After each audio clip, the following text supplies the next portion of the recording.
Welcome back to Aquatics Live YouTube channel. Please like and subscribe and hit the notification bell and all that jazz. I don't have a whole lot of time this weekend to work on the bike, but I got the, I'm gonna use this Mighty Vac thing to do the brakes quick. In fact, I have a car that I need to work on tomorrow, so I'm just gonna kind of squeeze in a little bit of car content with my scooter content. Just record a little bit of work on that. But anyway, I'm gonna just show you how I do this. It works good for me because I'm just a one man guy here, so it's kind of, you can't pump the deal and be down there at the caliper opening and closing the bleeder. There's speed bleeders too, which is I use on some of my cars. So you just loosen it up a little bit and then you can pump the brakes up and it'll just shoot out but not come back in. But anyway, I'm going to show you with the Mighty Vac way of doing it. Okay, so prep for this. Getting the brake reservoir filled up here. It's just high enough up so it's not going to leak out of there, but filled up as far as I can get it. Got a rag behind the caliper over here for getting catching any leaks here. I put a little bit of grease on here and loosened it up. Essentially, just want to get it kind of around next to the threads, so don't want any air leaks in that area. So if you kind of wipe the grease around here around the outside, so you see something. But anyway, it'll, when it's drawing the vacuum, it'll try to draw that into the threads. Anyway, and then the little container kind of works like it works like any other one, like a one-man bleeder setup. It's got the little hose on here, and just jam this into the end of the bleeder, and then you have some fluid in here. There's a little straw inside of the container, so it can't draw air back through the tube here. The vacuum just kind of helps it stay, draws any bubbles that might happen through connections and stuff. Anyway, it works out pretty good for me, so I'll show you how I'll get you set up on the tripod, and we'll do this one wheel here, and then we'll run to the backside real quick and do that one, and hopefully we'll be done here in a few minutes, and then I'll bring you into the car one tomorrow and kind of show you how that one goes. Alright, let's get the hose hooked up, and this fluid that's in here is pretty dark too, so it'd be nice to get that flushed out. So up top, what I'm going to have to do is keep refilling the reservoir up top. So I'm just going to draw a little bit here, and then I'll go up there, add some, and then I'll keep going back and forth. You can see here we go, get the camera here. See the vacuum? Oops. So it's trying to draw it. I don't even have the bleeder loosened up yet, but get her.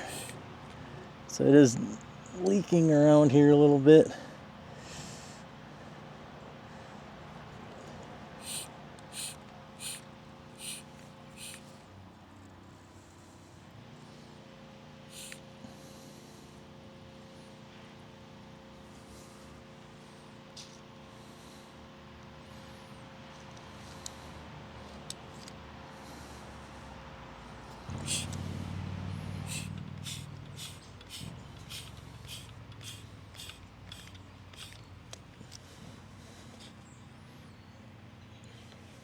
Okay, I think this is the way to do it.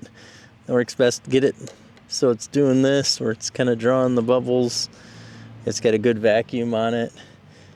Just open this up for a second and close it.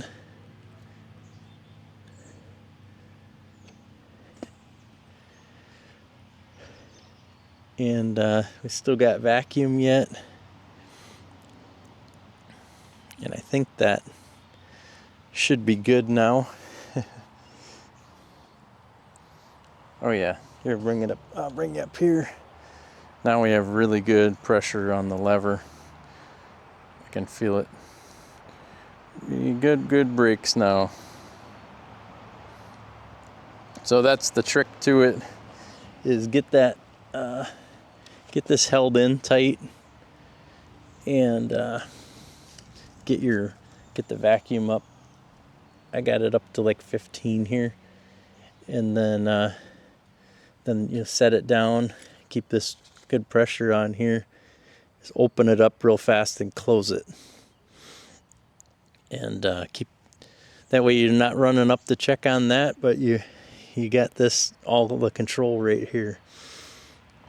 I'm gonna do the back now, and hopefully we'll be good.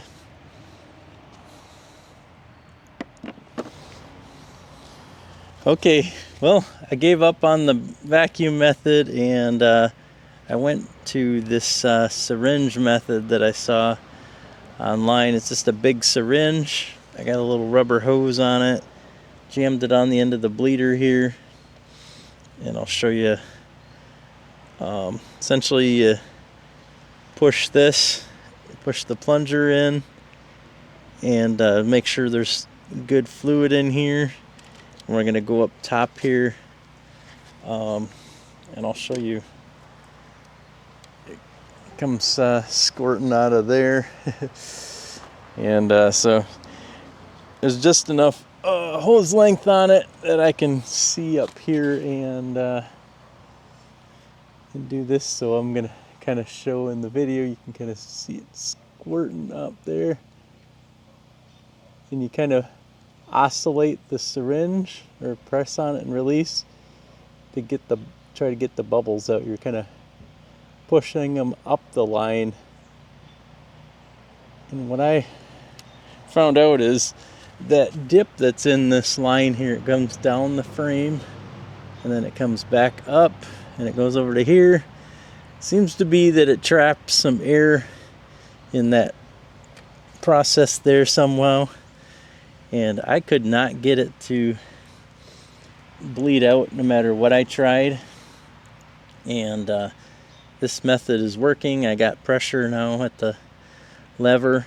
I'll just get this tightened back up here, and that fixed it for me. That was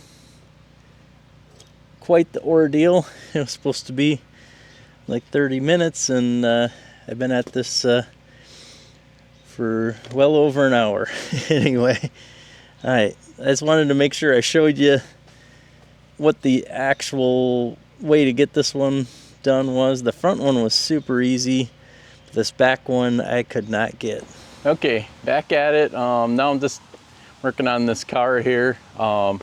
It's pretty messed up. It's grinding away at them. There's grindings all over the wheels and on the sides of the car and stuff. It's pretty rough, but I'm just kind of tacking this on the end of the motorbike stuff. I don't know if anybody's even going to get this far in the video anyway, but I'm going to swap this out just to put in there, and I'll show you the other method, essentially, in doing it yourself kind of deal. You pull out the bleeder that comes with your new caliper, or one that if you're keeping your caliper, and there's these, they're called quick bleeders. You just have to kind of figure out the size and everything. These are 10 by 1s, M10 by 1. So I got a couple of them here to use. These ones might be a little bit short, but I think we'll be okay. And if worst case scenario, I'll get it bled out pretty good, and then I'll pull the bleeder out and put the original one back in. But I think this will be fine.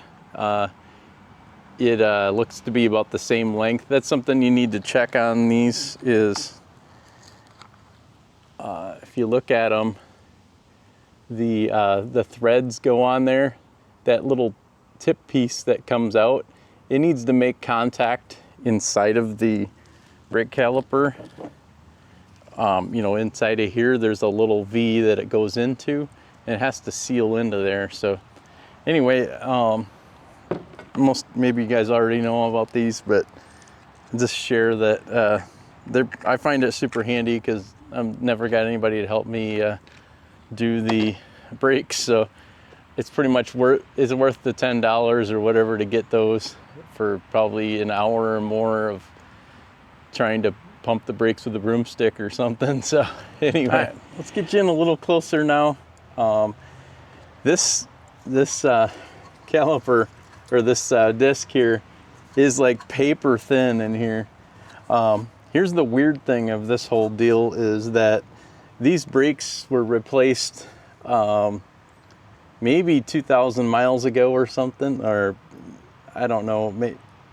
Well, I don't know how many miles he put on it since then, but it was the beginning of this summer, and we're down to nothing. The other side's like brand new yet. So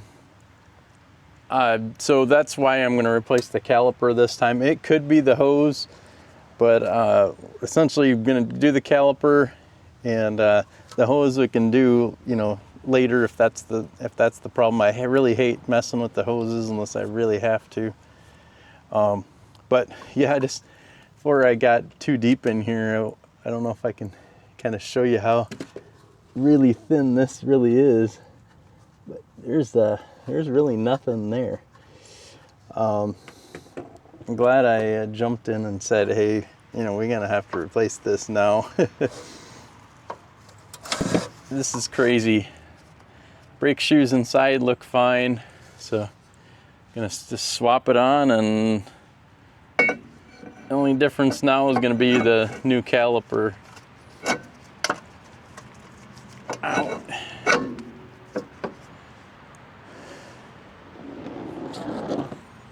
And I'm really hoping that the caliper that we got's the right one.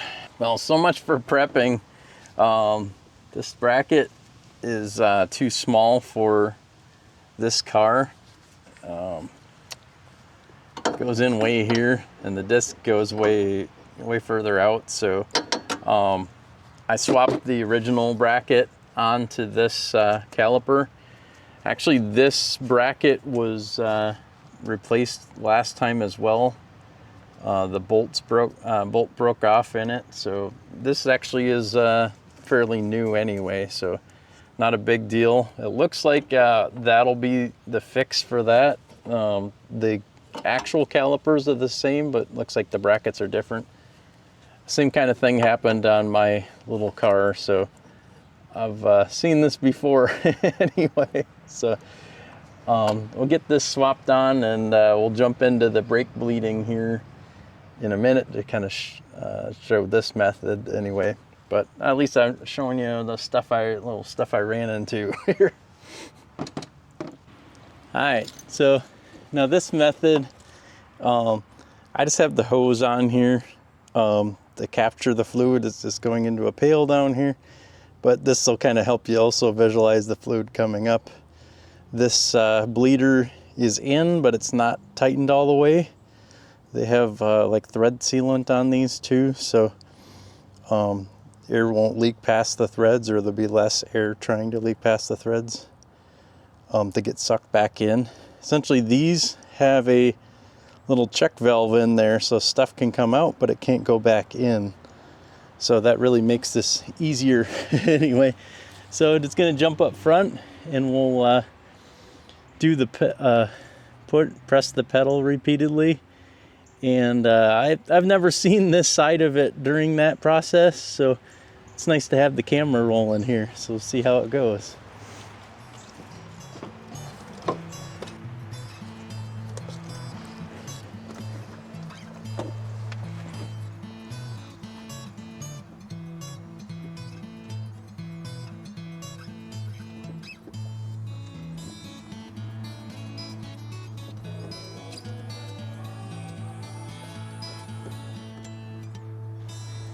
Okay, we're gonna try pressing the pedal a few more times, and well,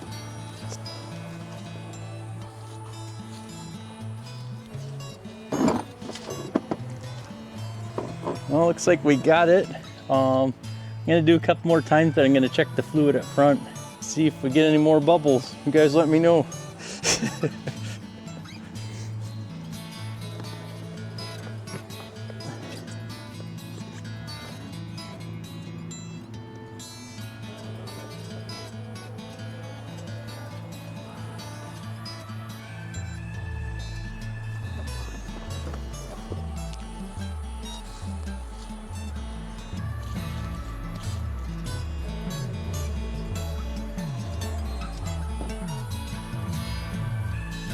I think we're good. We're gonna tighten her up and see if the pedal feels good or not.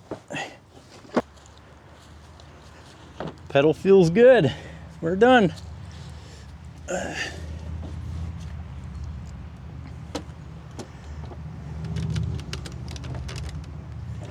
Thanks guys for watching the videos. I can't believe I made it to 500 subscribers. It's literally, I've had this channel for I think it was 2008, so it's cool that I guess wasn't doing as much mechanical stuff before on the on some of the stuff I did, or I don't know, I caught the algorithm right now or something, but I'm super happy I made it over 500. So thanks guys for everybody that's watching, and we got more motorbike content coming next week. I got that fuel pump I got to put in yet. And I want to start putting some of the plastics back on and get this new seat installed. I'm excited to get that going and try to go for the first ride on it again. So I'll see you in another week, guys. Bye.